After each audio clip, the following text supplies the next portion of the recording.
According to bank studies, 82% ng small o kakasimula pa lang na negosyo ay bumabagsak dahil sa wala o palpak ang cash management. In this video, pag-uusapan natin yung mga problema sa pag-manage ng pera ng maliliit or kakasimula pa lang na negosyo. So ito yung mga cash management app. Napakadami nito sa App Store or Play Store. Okay, hindi importante kung alin yung gagamitin nyo dito. Basta kung alin yung gagamitin nyo, siguraduhin na pwede kayong makapag-record ng pagpasok, paglabas ng pera, ilan yung available na cash, and sino, saan, kailan yung mga involved sa movement ng pera. So, example, itong app na to, by the way, hindi po ito sponsored nila. Nakita ko lang na magandang review kaya ito yung pinili ko. So, open natin. Name ng app is Cashbook. So, meron na akong example dito. So, medyo itutur ko lang kayo ha. Click nyo to, gawa kayo ng bagong account or bagong record. Bagong book, pangalanan nyo ng negosyo nyo. Business Demo. Right. Halimbawa, kakasimula pa lang ng negosyo. Lagay nyo cash in. Magkano amount? Halimbawa, 10,000. Lagay nyo puhunan. Make sure yung date tama, oras, and kung pwede nyo pang lagyan ng details, puhunan, kinuha from utang, kunyari, utang or ipon. Depende sa inyo kung ano yung details na ilalagay nyo. Kung meron kayong picture, pwede kayong mag-send ng attachment, ganyan. Mas maganda, especially kapag sa benta, gagawin natin ngayon dito. Save. Halimbawa naman, bumili kayo ng inventory. Ito, cash out. Worth ng inventory binili natin. Kung halimbawa is 5,000 worth. Okay, binili natin siya same day.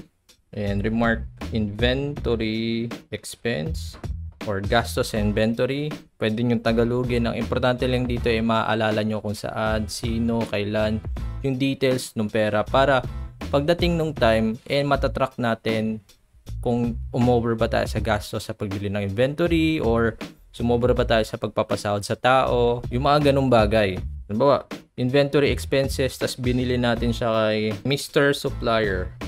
Yan. Napag-usapan natin ni Mr. Supplier na i-deliver niya ng ganitong date. Pwede rin natin i-note yun dito. Ang importante ay makatulong, i-maximize nyo detailed yung ilalagay yung remarks.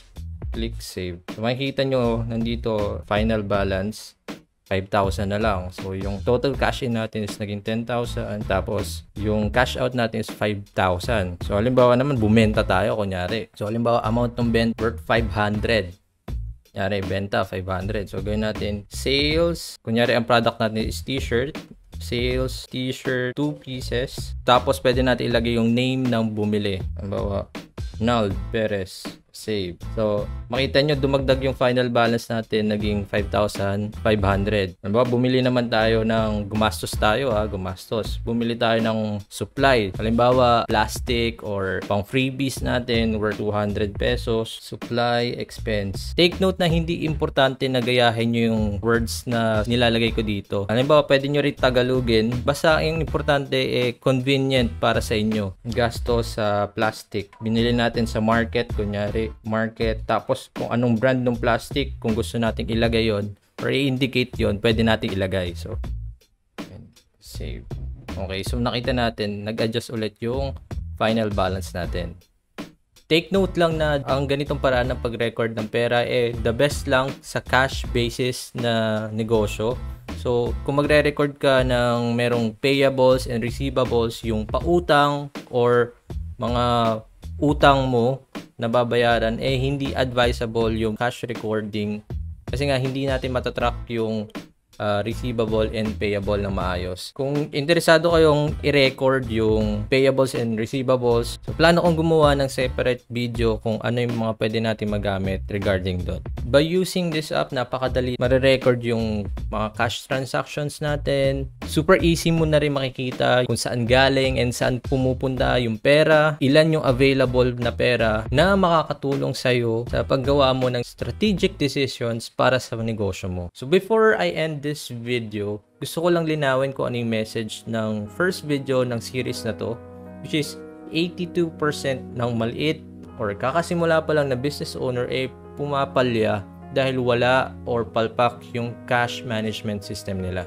And wag na nating hayaan na dumating pa tayo sa point na kailangan nating isara or itigil yung pagnenegosyo natin. So start recording and monitoring your transactions. Subscribe para sa mga susunod na videos.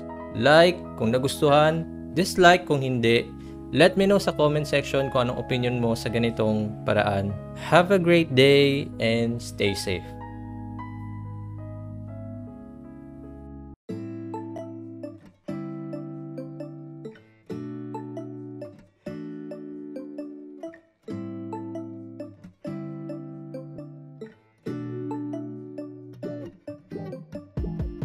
When I wake up, I feel cozy, yeah. Can you hold up? Don't need no coffee yet. Got no makeup. How do you look so fine? Bust up, bust up. How did I make you mine? Stay a minute, another minute. Hold on a second, I love this moment, yeah.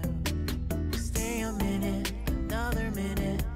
Hold on a second, I love this moment, yeah.